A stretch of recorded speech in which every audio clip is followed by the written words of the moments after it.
This is Hog Farmer Chris from the Hog Farmers Charitable Foundation. And before you start listening to Red Zone in the Lab, check out our Amazon Smile, a simple way to support the Hog Farmers Charitable Foundation every time you shop, and it's no cost to you. We're back! Welcome back to Red Zone in the Lab with Deuce.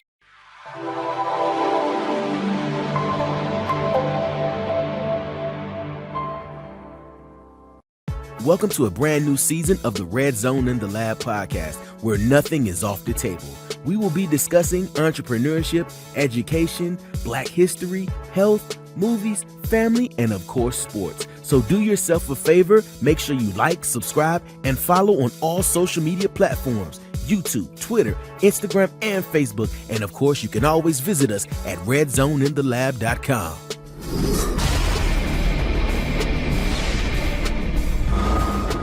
Welcome back. This is Red Zone in the Lab podcast. I am Dion Deuce Blackney, and it is coming up upon us on week 7 of the NFL season, Commanders versus the Packers. But before we even get there, we have so much stuff to talk about. It's been a wild 6 weeks. It's been an even wilder 2 weeks, right? So today we have on us from NBCS Washington, Ethan Cadeaux. Thank you so much for joining us today. First time, how are you doing? I'm doing well, man. Thank you for having me on. Yeah, I appreciate you for joining us. And I'd like to kind of get started before we get into football. At least the first time. So every time first person come on, I'd like to know if you're a Commanders fan. Are you a Commanders fan?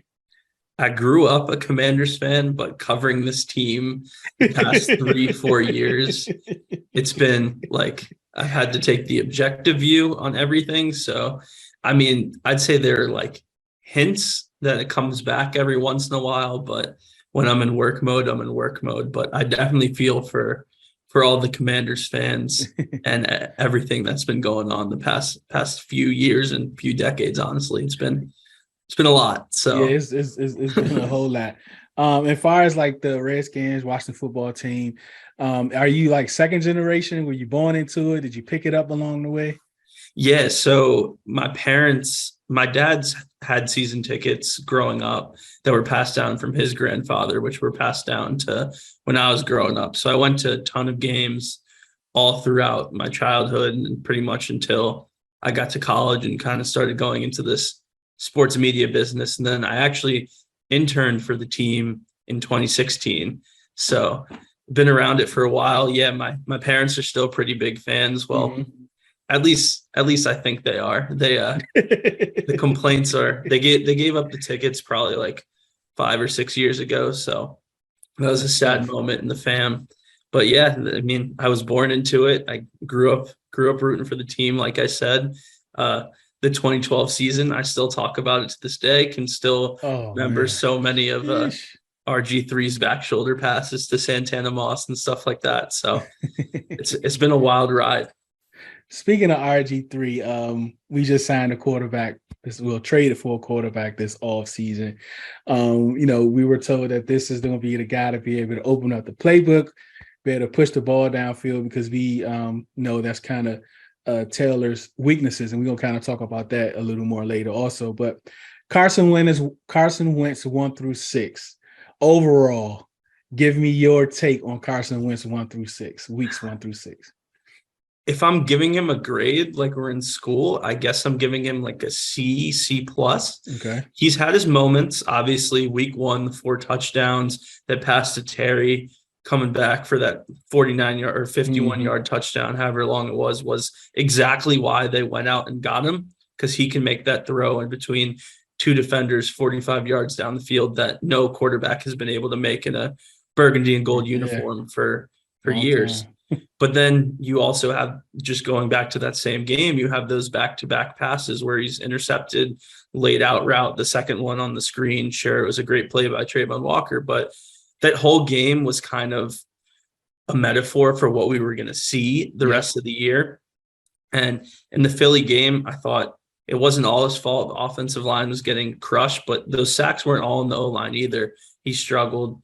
And even the Dallas game, he struggled too, but then he bounced back in the Tennessee game and probably turned in his best overall performance until the last play of the game. So it's been up and down. I really feel for him on the finger injury because that is very unfortunate. There's nothing he could do about that. Hit the back of, I think it was the Bears defender's hand, not a helmet. Yeah, that's what it looked still. like, the hand. Yeah. And it's tough for him because this was honestly his last, in my opinion, his last real opportunity where a team handpicked him to go be their starter. I don't know if he's going to be the starter when it comes back in 4 weeks. I don't know how long it's going to take for him to recover. It could be longer than that. Who knows where the team is? There's always that like snap count thing you got to keep in thought as well. So it's like there's a lot to do. A lot's going to happen over the next couple of weeks while Wentz isn't on the field. That'll determine when he returns to the field. So I do feel for him, but to conclude, in these 6 weeks, I feel like we saw the full Carson Wentz experience, and the bottom line is he didn't show nearly enough to be the answer at the position Commanders fans have been looking for forever. Forever, yeah. I totally agree. And kind of going from Wentz and his injury. We understand he had surgery on Monday. I'm not sure if he's still there now, but I know he was there yesterday. So the surgery was successful. The minimum was 4 weeks, 4 to 6. I don't think the Commanders has made any roster moves as far as putting them on PUP or anything yet, or injured reserve anything yet. So now inserted Taylor Heineke, right? I know, you're there. I know there were rumbles in the scenes about maybe it's time to make a switch, right? Maybe it's time to go to Taylor, or maybe it's time to see what Howe can do. Before we go to Taylor Heineke and his offseason, where are you with Sam Howell and his development so far this season? So I really like Sam Howell coming out, dating back to last year when he was in the conversation to be that number 1 overall pick, literally like 12 months ago, before UNC lost 4 NFL caliber players on the outside. And we saw the struggles his junior year. I think he flashed. 3 offensive linemen got hurt beginning of the year. And he also lost to De'Ami Brown. There's 2 running backs, Javonte Williams, Michael Carter. So it was tough. I mean, he had to use his legs a lot his junior year at UNC. It was part of his game no one really knew. And for whatever reason, he fell to the 5th round. I still don't know how that happened. Even after everything that went through, he still should have been at least a day 2 pick, in my opinion. So I'll go back to draft night, or that Saturday. I was thrilled that the Commanders got him. I think he's definitely a developmental project. He's still only 21 years old, but he's played a lot of football. I mean, there's some quarterbacks that are juniors and seniors, redshirt juniors and redshirt seniors that enter the NFL with less starting experience than Sam Howell. Like our buddy Shanahan's quarterback. Trey Lance, yeah, exactly. So he's shown a lot. His arm pops at camp in the preseason. I was so shocked to see someone his size, because he's not a big guy. He's only a little bit bigger than Taylor. The arm strength is crazy. And I think that's something that can honestly provide a spark if he were to get inserted. We know Taylor's arm strength and limitations there, but I don't think Washington wants to play him now. Obviously, it makes sense because the offensive line's banged up. The Jahan Dotson's hurt. There's just a bunch of other factors that if they put Howell out there right now, it probably would be a little tough for him to get his first experience given the circumstances. But I think long-term outlook, I think he's going to be a player in this league. I don't know how good he's going to be, but I think he definitely has a future. And I'm sure by the end of the season, we'll at least get a little bit of a glimpse of that. So let's switch it to Taylor Heineke, right? This infamous offseason about, him working on his throwing mechanics, I want to say. I don't want to say his power and his strength, because it's not like he out there doing curls. That's going to all of a sudden make him be able to throw the ball deeper, right? So what do you know about what he actually worked on during the offseason? His footwork was one thing he emphasized a lot, pushing off, getting that full power, and especially his movement in his hips. He was throwing a lot with his upper body last year and probably throughout most of his life. And when he wasn't using his legs, that's where you generate all the power from, whether it's football, throwing, baseball, hitting, anything. And for him to find out that realization and get a little bit extra velocity and zip on his throws, I'm excited to see how that translates. I still don't think his arm, even with all this, like arm strength is you either have it or you don't. Like Right. it's not something you can Right. develop overnight, and you can't be Josh Allen with 2 years of work. It just doesn't work like that. So I'm not expecting Taylor's arm strength to be Wentz-esque or even Howell-esque, but I think they'll try and push the ball downfield a little bit. I think of the three quarterbacks, he obviously knows the system the best. There's not one play Scott Turner can call that Taylor Heineke doesn't know. So I am excited to see if Turner gets back in his bag creativity-wise, kind of open up the offense a little bit more, because I do think Heineke provides a spark in some areas that Wentz doesn't, specifically with his legs, mobility, and all that. So while they're two different players, I'm not sure if his limitations at arm strength and stuff like that is as much of a disadvantage compared to some of the limitations that Wentz might have too. How is practice? How is today's practice compared to last week's practice?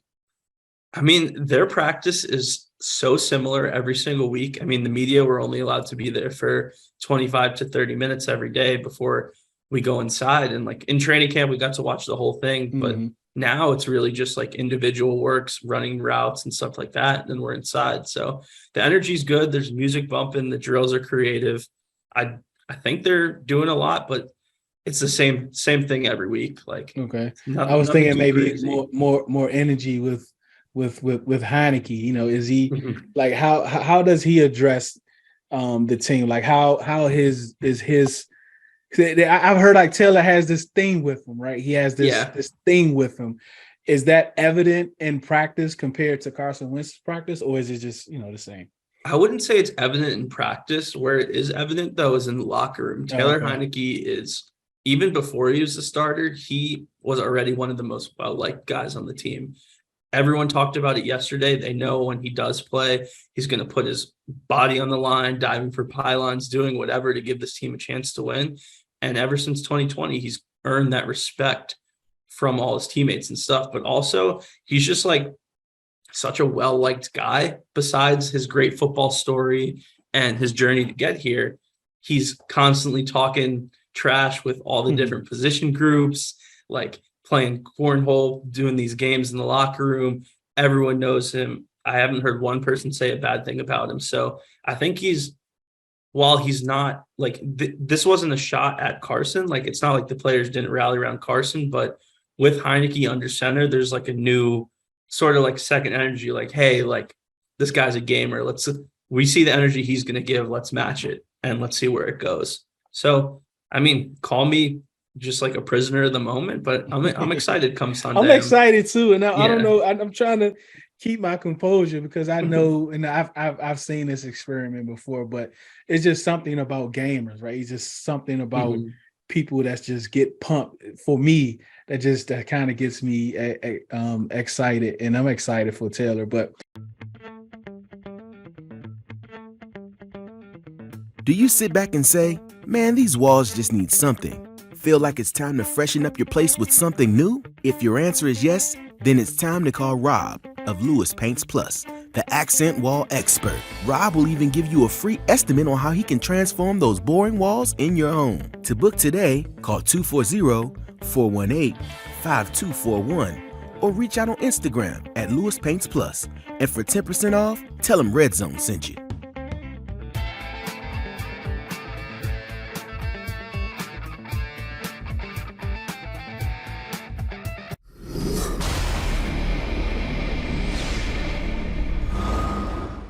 But let's talk about this. Like, let's see, let's just assume that Taylor can take this moment, right? This is what, third chance in a sense.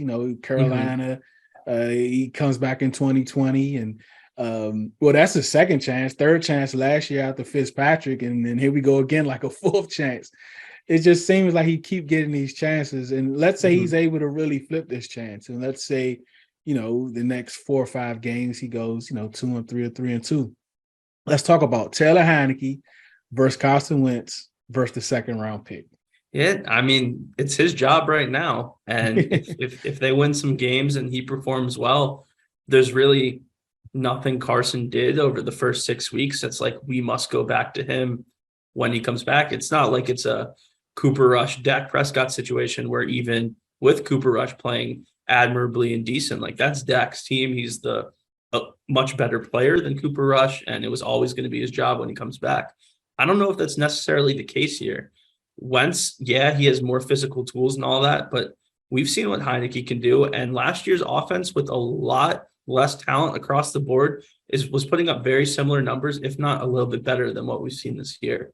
So right now, it's like you said, it's Heineke's opportunity. He's a free agent after this year. He's already proven enough throughout the last year and a half that he could be a quality backup quarterback for many years to come. And I think when he was sleeping on his sister's couch 2 years ago, if you told him that would be the case, he would be thrilled. But also, he wants to be a starter. He admitted as much. He understood the move to get Wentz, but he said last year, like, this is always my goal to start in the NFL. I'd be lying if I said I wasn't excited for the opportunity. He has a real chance to prove his worth once again.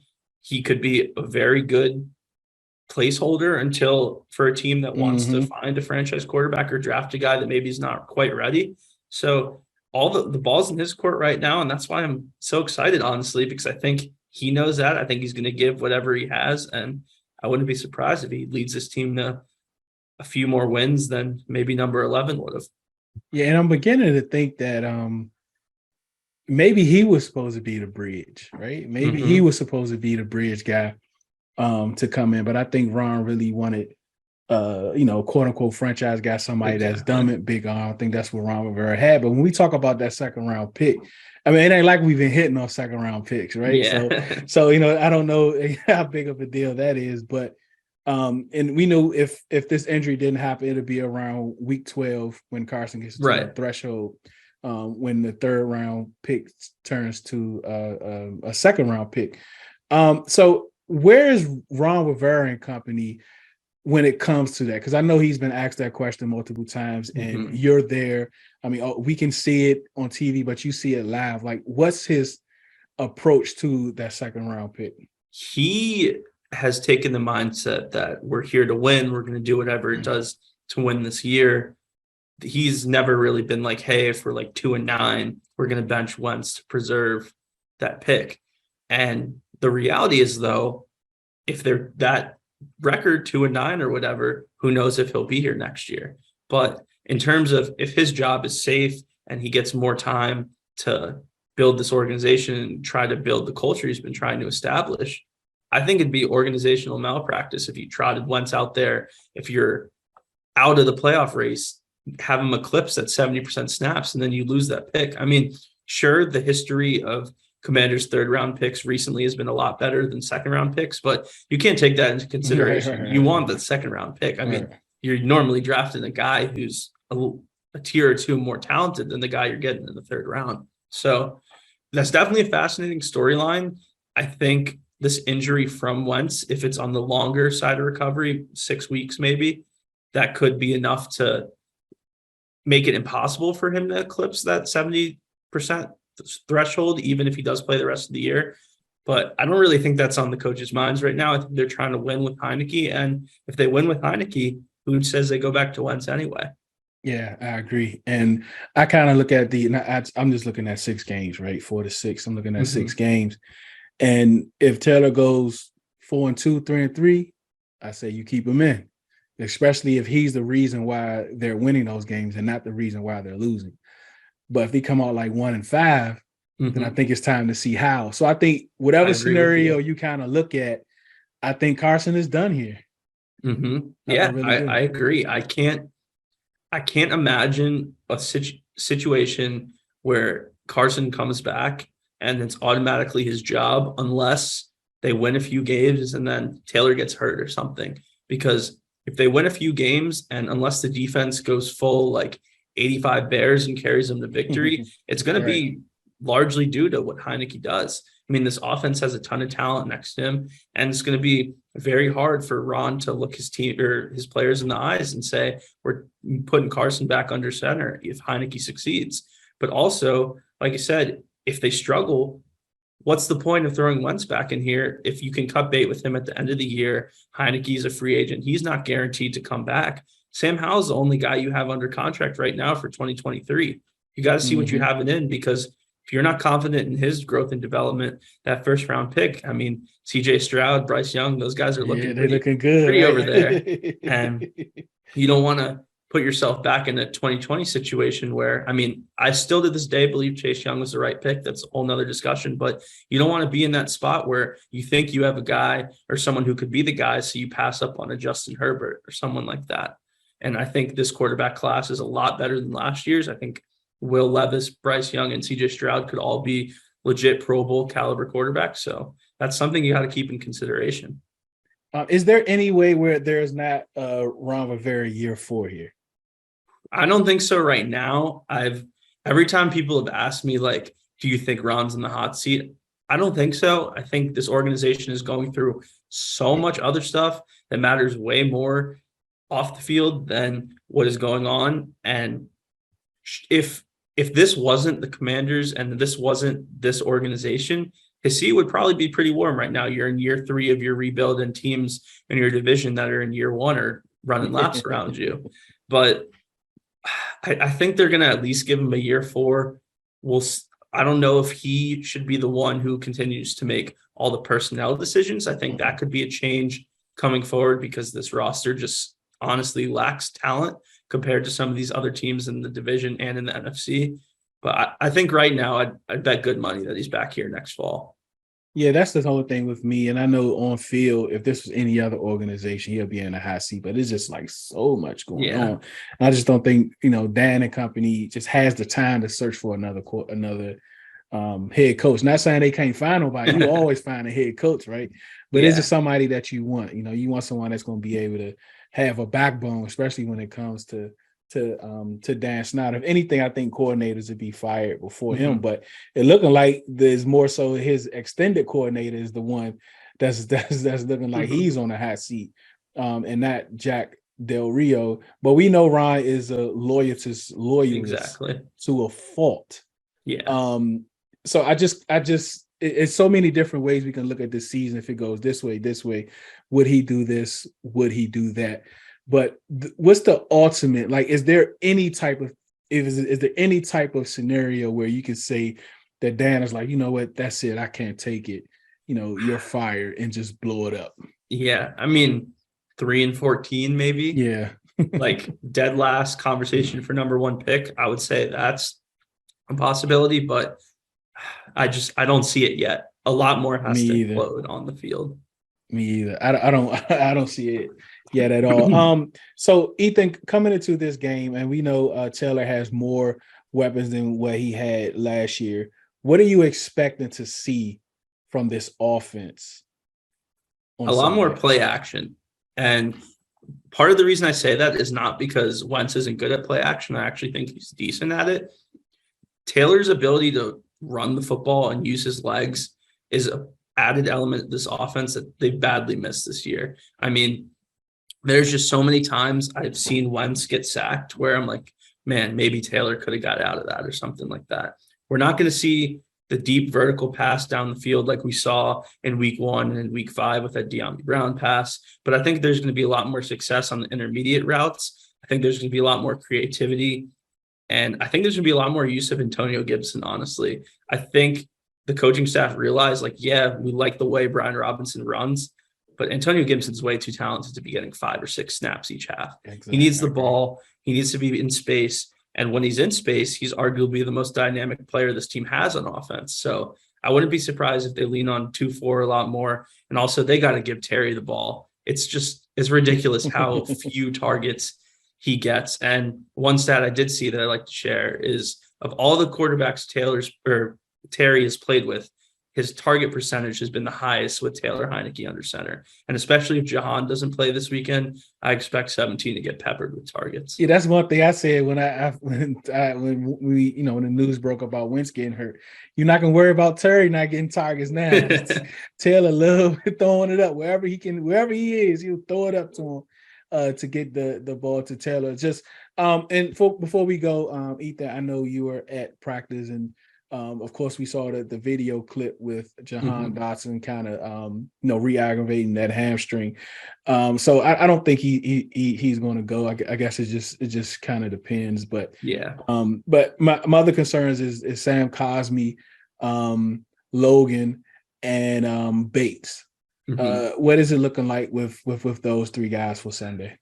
Tomorrow will be a lot more telling. I would say the DNPs from Bates and Logan Thomas are very concerning. 2 straight days. I don't think either one of them is going to play as of now. Cosmi, I think they could give it a go, but it just matters how his thumb holds up and if he's really, like, as simple as it sounds, able to block. And that, like, you need your hands, you need your thumb. So I think he's probably the most likely to give it a go on Sunday, but it's not looking great for any of them, in my opinion. Good. Ethan, I really appreciate you stopping by. Like we always like to say, we appreciate you spending some time with us. We know your time is very valuable, and for you to spend it with us, we greatly appreciate it. Well, thank you for having me on, man. This was a lot of fun. I'm definitely down to come back on in a little bit. So I appreciate that. Yeah, I appreciate that. So just let us know, like, anything. I saw some of the things that you were working on, especially that Sam Howell piece. So just let us know how we can find your writings. Yeah. Everything. I usually tweet out all my work on Twitter at Ethan_Cadeaux. That's CADEAUX. And then on NBCSportsWashington.com. Yep, that's it. That's Ethan Cadeaux, NBC Sports Washington writer. I am Dion. This is Red Zone in the Lab podcast. We thank you all for listening. We thank you for watching, and be safe out there. One beat, one sound, one heart, one love. Thank you for listening to Red Zone in the Lab podcast. Please follow us on Facebook and Instagram. Subscribe to our YouTube channel at Red Zone in the Lab. And you can download our podcast at Spotify, iTunes, and Podbean. And please visit our website at redzoneinTheLab.com. Thank you.